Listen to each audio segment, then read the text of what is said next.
Hello and welcome to another DailyJim. Today is Tuesday, February 6, 2024. Today I'm going to talk about probably something quite vulnerable. Which are the relationships that I am most afraid of losing? And maybe also the relationships you might be most afraid of losing. For me, I think a lot of my decisions I've passed through a filter of, will this impact my dad or my sister so much that it breaks our relationship? And I say that, quite terrified to say that actually on this, but I think in general I grew up in a family where the nuclear family was the most important. It's very core and small. It was me, my dad, and my sister, and my mom. And my mom passed away last year. And my sister lives out in LA. I live with my dad in Michigan.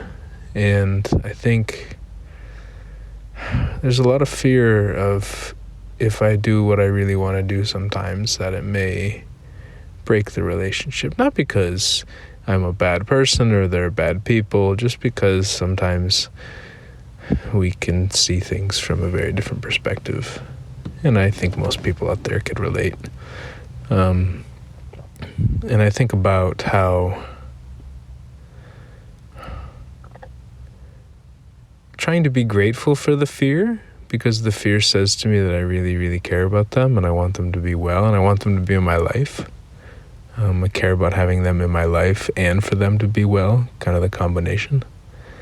And still understanding, okay, what does courage to do that look like?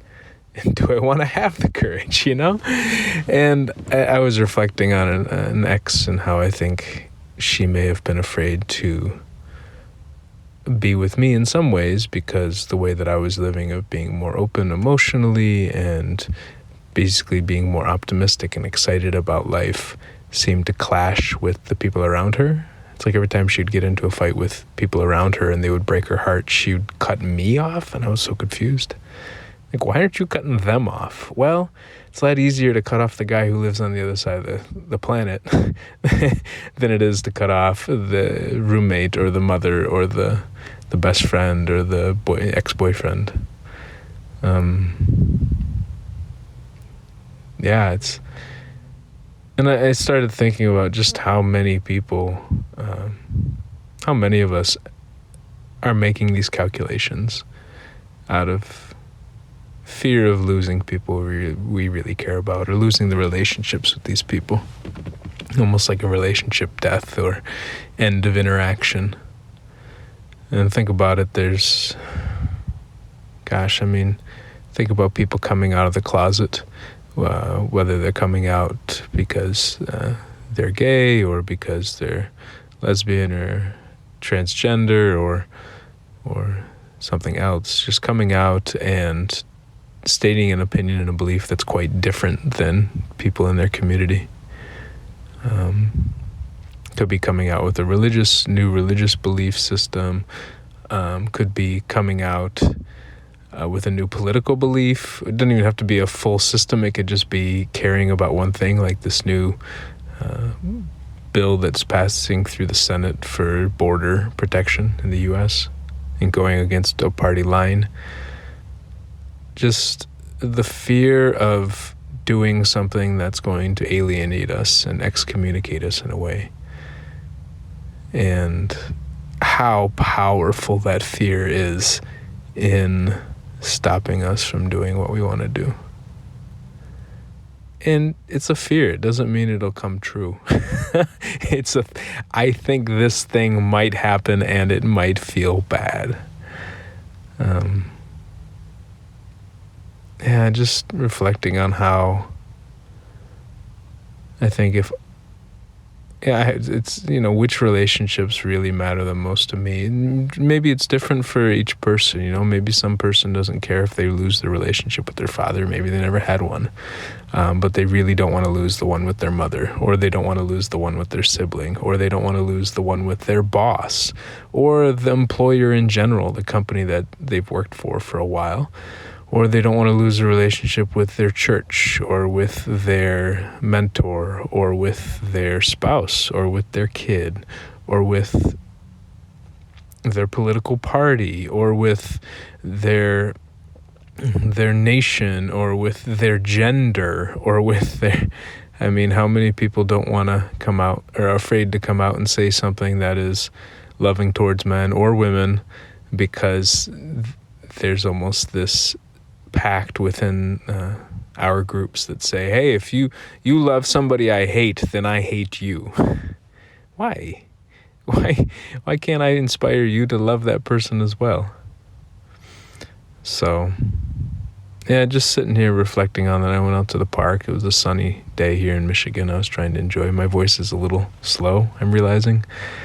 I don't know if it's because the cold weather. It's like 40 Fahrenheit outside. I don't know if that kind of zapped me after being out for about an hour. But yeah, I think it's okay to have that fear that our actions might alienate us and break some relationships, but maybe the relationships won't be broken forever, and maybe they won't even break. Who knows?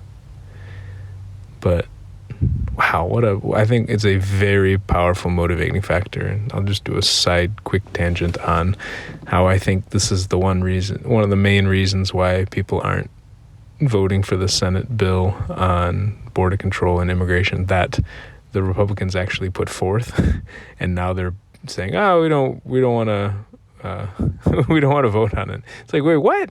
Didn't you suggest it? And wasn't there a lot of concessions towards your side? Oh, but if you stand up and say you're for it, there may be a lot of people on your quote-unquote team who are now vilifying you and calling you a traitor and maybe threatening to kill you. So it may not even just be the end of the relationship with those people. It may be the end of the relationship with the other people you care about, because now they're angry. Why did you have to go do that? You should have just kept your head down. So now you might lose a relationship with your spouse or with people who are closer to you. Because they didn't want you to stick your neck out, just keep your head down. What do they say? Something like the nail that's too high gets hammered. There's a lot of phrases about don't stand out too much.